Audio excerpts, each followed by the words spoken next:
Allô? Allô, Shalom. Oui, shalom, bonsoir à vous. Bonsoir à vous. En fait, j'aimerais savoir parce que ça me fatigue un peu, c'est pourquoi j'ai posé la question. Oui, Avant l'église dans laquelle on était, quand on se rassemble pour prier, il y a une méthodologie. On chante d'abord le chant de recueillement, on dit prier pour dire merci à Dieu. Après, chercher la présence de Dieu. Maintenant, par la suite, prier pour demander pardon à Dieu. Après, prier pour que le Saint-Esprit prenne le contrôle. Et puis maintenant, on donne les sujets. Donc, quand j'ai commencé à écouter la saine doctrine, je vois qu'on dit il y a deux sortes de péchés. Il y a le péché, il y a les péchés. Il y a le péché qui mène à la mort. C'est pourquoi Jésus est venu, il a ôté ce péché. Donc, quand on est en Christ, en tout cas, on n'est plus condamné suite à ce péché. Maintenant, il y a le péché, les péchés de la chair. Lorsqu'on les commet, comme vous l'avez dit tout à l'heure, va voir ton frère, ta soeur à qui tu as fait du tort et vous revenez à de meilleurs sentiments. Maintenant, quand je cause avec mes parents, eux, ils sont encore on prie pour demander pardon, tout ça. Ils continuent et ma maman m'a donné ce verset que je viens de vous donner là, 1 Pierre, je crois, non, je pense que c'est 1 Pierre là, verset 1 mhm, à 9, comme quoi, là, voilà, le verset, il y a une partie du verset, avant d'arriver au 10 là, qui dit que si nous nous disons que nous sommes sans péché, nous sommes menteurs, parce que tous sont péchés. Donc, même si tu as le Saint, tu as le Christ en toi, tu dois toujours prier pour demander pardon pour tes péchés. Donc, franchement, j'aimerais avoir une explication, parce que moi, je me dis que le sacrifice, l'on dit, il est rentré une fois pour toutes dans le lieu très saint. Parce que c'est demander pardon à répétition qu'on faisait dans la loi mosaïque quand on tuait les animaux. Mais si on doit refaire ça encore après l'agneau immolé, bon, qui est rentré une fois pour toutes, je sais pas. Mes parents trouvent que, bon, j'exagère et ils m'ont donné ce verset-là, donc j'aimerais comprendre. Parce que quand j'ai lu aussi, on dit que si tu dis que tu n'es pas pécheur, tu es menteur. C'est comme si tu n'es pas humble, tu te dis que tu es sans péché, pourtant tu pêches toujours. Donc, je ne sais même plus comment prier. Sinon, quand j'ai commencé à écouter la Sainte Doctrine, ma prière a changé. Je remercie Dieu, je remercie plutôt Dieu et je lui dis merci pour son sacrifice à la croix qui me rend plus que vainqueur. Et puis, je passe à autre sujet. Mais ils disent que non, je pêche chaque fois, même en pensée, même par omission. Donc, quand je n'évoque pas ça, c'est que je suis orgueilleuse. C'est pourquoi j'ai posé la question. Donc, désolé si je suis hors sujet. ok, non. Bon, là, quand même, c'est une très, très, très bonne question. Il y a un petit lien quand même avec le sujet, parce que je crois qu'il y a un là qui est un peu hors sujet, même là, qui intervient dans les commentaires. Je crois que c'est Apocalypse. Il pense que j'ai dit que, en fait, il faut faire des efforts personnels pour pouvoir bien se comporter dans la foi, pour pouvoir obtenir le salut. Il s'est embrouillé. Alors qu'en réalité, ce que je fais comprendre, c'est que, en tant qu'enfant de Dieu, en tant que chrétien, disciple sur la terre, nous sommes appelés à vivre d'une manière exemplaire. Notre salut n'est pas conditionné par cela. C'est simplement que nous sommes la lumière du monde. Et être la lumière du monde, ça veut dire c'est nous qui montrons l'exemple aux profanes, aux incrédules. Peut-être c'est parfois le ton de ma prédication qui fait penser que je dis aux gens, il faut se sanctifier, il faut arrêter de mentir, de voler. C'est pas ce que je dis. Ce que je dis, c'est que nous sommes appelés par la grâce de Dieu à faire des efforts de bien nous comporter. L'apôtre Pierre va le dire. Il dit, ayez une bonne conduite au milieu des païens.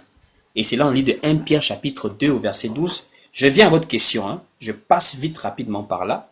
Donc 1 Pierre chapitre 2 au verset 12, la parole dit ici, ayez au milieu des païens une bonne conduite. Et il va également le dire aux femmes dans 1 Pierre chapitre 3. La parole fait comprendre que les femmes qui sont dans les maisons, c'est par leur bon comportement, alors qu'elles sont déjà sauvées. Hein.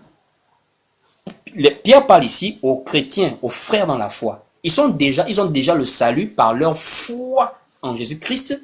Mais comme nous sommes en train de cheminer sur la terre pour pouvoir montrer aux autres l'exemple de la nouvelle nature que nous avons en nous, nous nous évertuons, par la grâce de Dieu, bien sûr, à être plus exemplaires par rapport à avant. Un chrétien ne peut plus voler, par exemple. Ça ne veut pas dire que S'il vole, là, il va aller en enfer.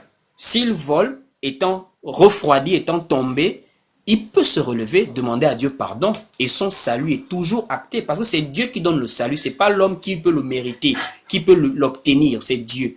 Mais ça ne veut pas maintenant dire que comme Jésus fait tout, moi je peux continuer simplement à boire du vin et puis Jésus m'a déjà sauvé. Non, ça c'est un peu du libertinage. Donc c'est juste une exhortation à mettre un peu plus de discipline dans nos vies, mais nous sommes tous d'accord que Dieu a tout accompli à la croix et c'est par sa grâce que nous vivons la foi, par le Saint-Esprit. Sans Dieu, on ne peut même pas vivre la foi. Ça, c'est ça. Et ça m'amène maintenant à venir à ce que vous avez dit là, par rapport à vos parents. Ma sœur, il faut comprendre vos parents. Vous savez, la religion, c'est ça.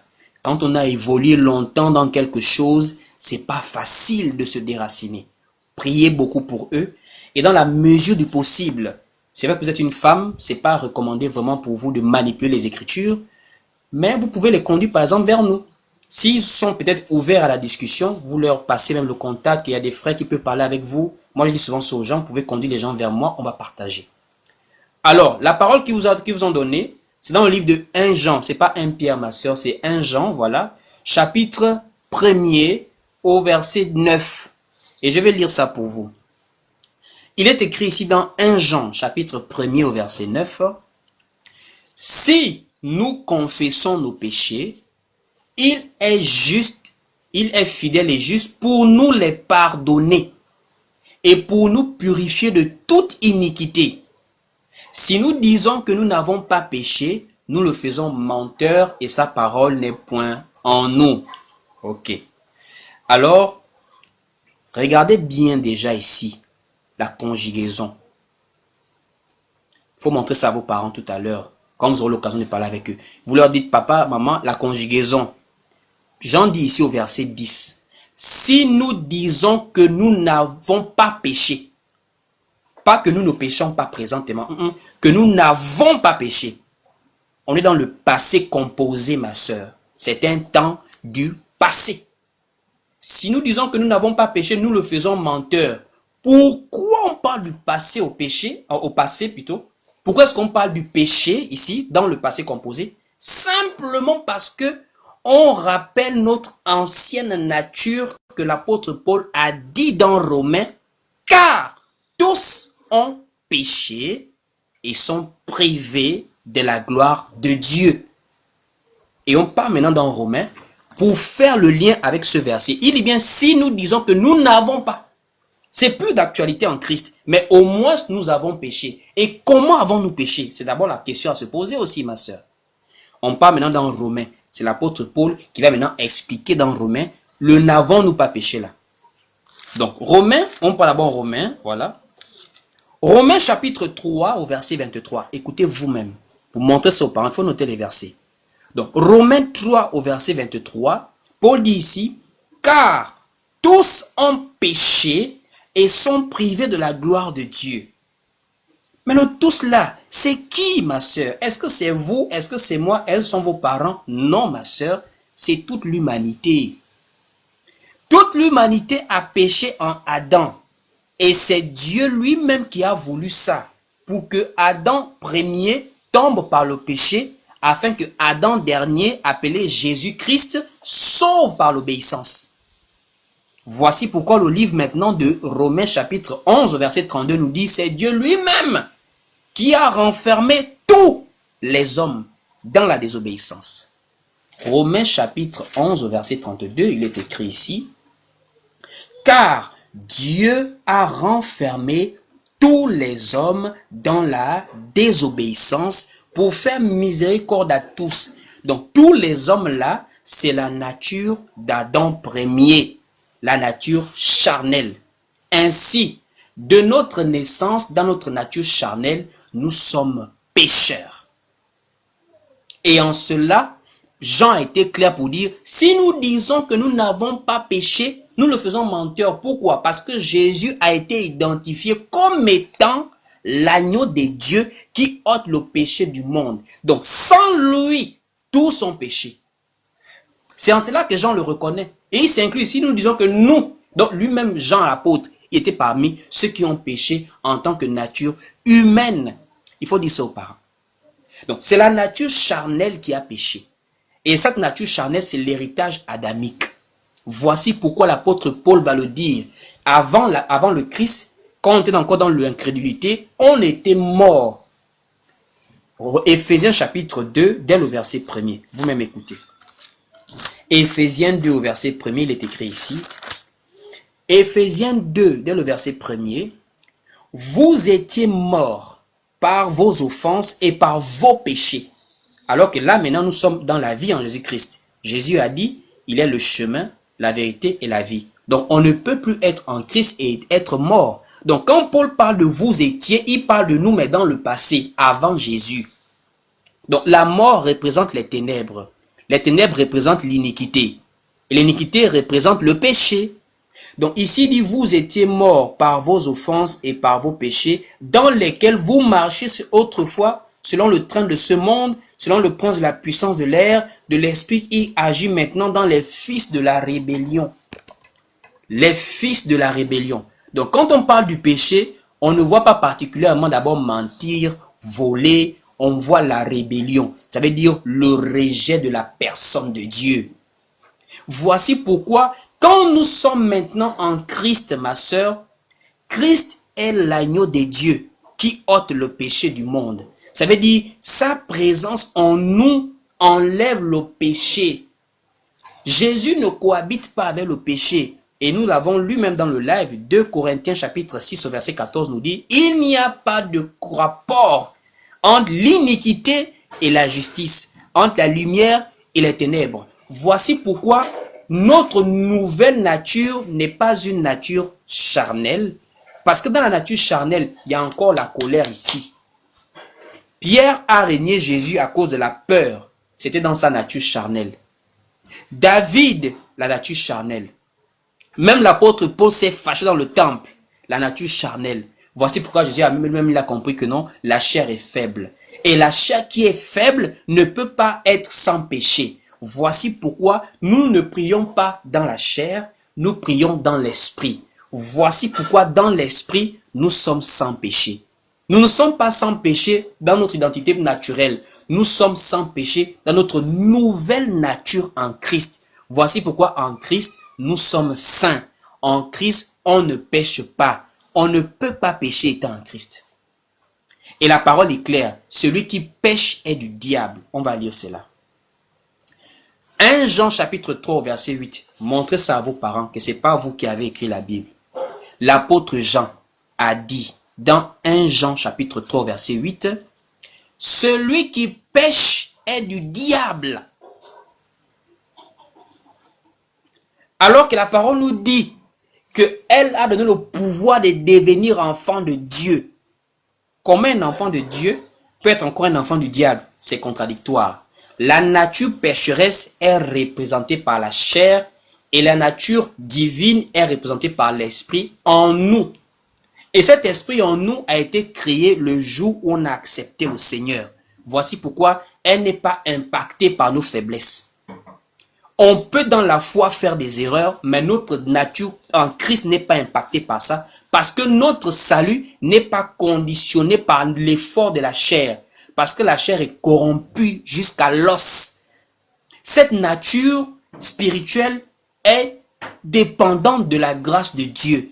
Voici pourquoi ce salut-là est un don qui ne dépend pas de nos œuvres, mais qui dépend du choix de Dieu sur nous. Dieu nous sauve sans effort, parce que les efforts de l'homme ne peuvent pas l'amener vers Dieu. Allons-y lire quelques passages, vous allez voir.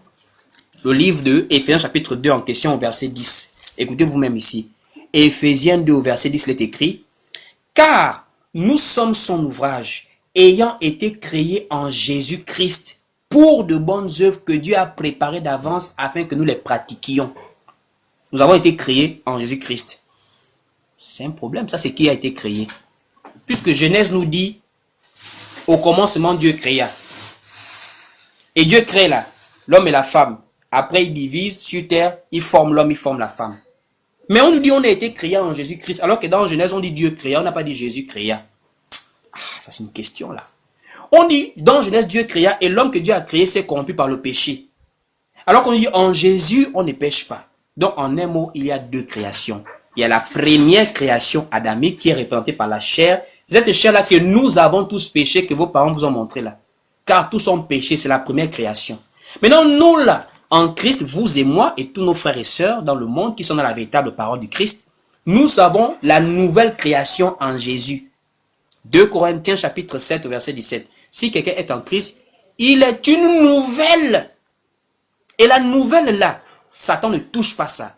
Le péché ne peut pas corrompre ça. Parce que c'est gardé en Christ. Et c'est Christ qui préserve notre salut. Voici pourquoi même le live, il faut bien comprendre le live. Je n'ai pas dit que si on fait pas des efforts, on ira en enfer. J'ai dit, nous sommes dans une évangélisation sur terre. Et pour mieux évangéliser, il faut être des modèles de ce que nous prêchons. On ne peut pas dire aux gens ne volez pas, nous-mêmes nous sommes des grands voleurs. On ne peut pas dire aux gens ne mentez pas, nous sommes des grands menteurs. Donc, disciplinons-nous comme nous pouvons par la grâce de Dieu. Nous sachons que si on tombe, c'est pas parce qu'on n'aime pas Dieu, c'est parce que la chair a ses faiblesses, mais nous nous efforçons à être dans l'exemplarité, sachant que notre foi, notre salut est caché en Christ. Donc c'est un peu ça ma soeur. Pour conclure, on ne demande plus pardon pour le péché adamique. On ne demande plus pardon pour le péché adamique. On demande pardon pour la désobéissance en tant qu'enfant de Dieu. Même si on est enfant de Dieu, ça peut arriver qu'on a mal parlé à quelqu'un. La conscience nous touche. On peut demander pardon à Dieu pour avoir mal parlé à quelqu'un. On peut s'être disputé, on peut avoir fait quelque chose de mal. Même le fait de tomber, c'est pas bien vis-à-vis de Dieu. Attends, quelqu'un a menti, il est chrétien. Ah Seigneur, pardonne-moi. On peut le faire. C'est faux possible de tomber dans le piège que non, on ne demande plus pardon à Dieu. Il y a aussi des gens qui sont trop extrémistes dans ce sens. Ne demandez plus pardon. Non, Dieu a ôté le péché de la désobéissance qui nous éloigne de Dieu. Mais en tant qu'enfant de Dieu, nous sommes des enfants de Dieu. Papa est fâché parce que tu as menti. Ah papa, pardonne-moi. Tu avances sans te culpabiliser davantage. Mais c'est plus que non Seigneur, pardonne-moi. Comme si on a la peur de l'enfer quoi. Non, non, on ne craint plus l'enfer qu'on a en Christ. En Christ, nous sommes déjà sauvés. C'était un peu ça ma soeur. J'espère que vous avez très bien compris.